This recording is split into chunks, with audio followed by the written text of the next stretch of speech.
It's one of the very few in the area that is knowledgeable on apraxia, and that's why we came here, because we wanted to look for somebody that had knowledge of verbal apraxia. And there's so few specialists that are affordable, and that with this therapy, we were able to do that with my son. There's no way we would be able to afford a specialized therapist that had experience with apraxia, because usually they don't take our insurance, or there's problems with being capped out.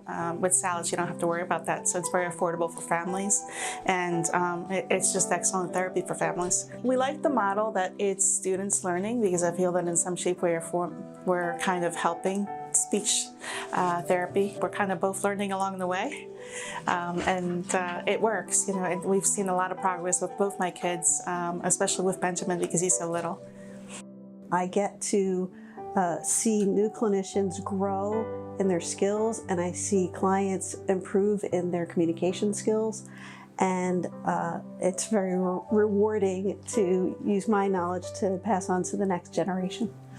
One of the things they do in preparing for the group is generally coming up with a theme or a topic that they provide a little bit of education to the clients at the beginning of the meeting, and then they draw the clients in through discussion on that particular topic. Really nice to see, because in the SLI working one-on-one with clients, it's therapy. We're more in the patient support group. It's learning about some of the challenges they experience daily. I like it very much. I met Frank and Denise. I talked to them on Zoom.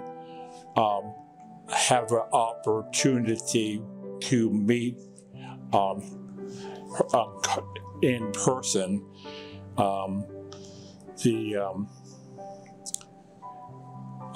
Students lead this discussion.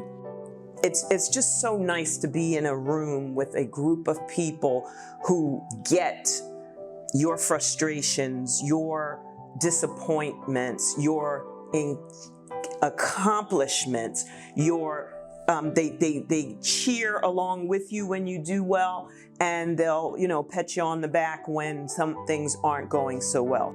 In a book we just see a diagnosis, right? Versus the client is the diagnosis, but it's also their life situations, and there's so much more to add to that. So I think that gave us just a great experience. SLI has had a huge impact on the community, whether it is between our individual and group services that we offer in the clinic here, or the community screens that we offer out in the public, and also the community groups that we offer at independent living facilities and preschools. We started out just trying swallowing. And Dr. Salmon came in and did a throat x-ray to make sure that he was swallowing correctly and it was going to the right place. And she stayed with us in this, and we've been trying more and more things, mashed potatoes, sweet potatoes, and things that he likes. And he's doing really good at swallowing. We have access to things here that we might never have access to in the real world. So having access to those things will definitely increase my knowledge for my future. And I love treating the clients, because I just smiles on their faces and seeing the gains that they make because of what we do and because of the knowledge that we have. We started working more on his swallowing as a goal to be able to allow him to at least be able to eat and drink for social purposes, to be able to sit at the dinner table with his family, to enjoy dessert or enjoy a cup of tea with his mom.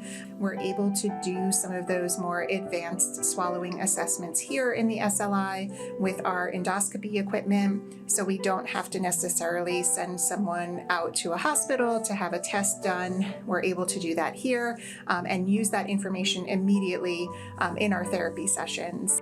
it just makes me feel good. I just know that Brent is going to be fine, that he's going to be eating, that we're going to get rid of that G-tube, and, you know, I'm very encouraged, very encouraged.